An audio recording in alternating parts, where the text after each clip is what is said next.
বন্ধুরা, আমি তোমাদের সামনে একটা নতুন অঙ্ক নিয়ে চলে এসেছি। এটা নেওয়া পরিসীমা, ক্ষেত্রফল এবং আয়তন এই চ্যাপ্টার থেকে। চলো অঙ্কটা শুরু করা যাক। কোনো বর্গক্ষেত্রের ক্ষেত্রফল 529 বর্গমিটার হলে তার পরিসীমা কত? তাহলে আমরা কি জানি, বর্গক্ষেত্রের ক্ষেত্রফলের বর্গক্ষেত্রের বাহু সূত্র কি? √/, ক্ষেত্রফল করলে আমাদের বাহু বেরিয়ে যাবে, তাহলে আমরা বাহু বের করবো। √/, ক্ষেত্রফল কত? 529 √/, করলে আমরা পাবো 23। সে তার একক কত? মিটার।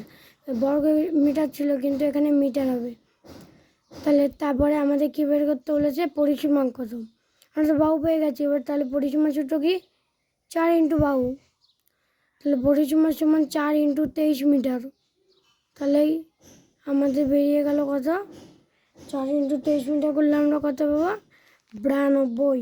তাহলে 92টা কি আমাদের সঠিক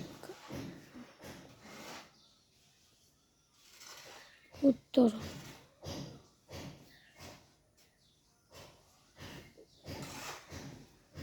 টাটা।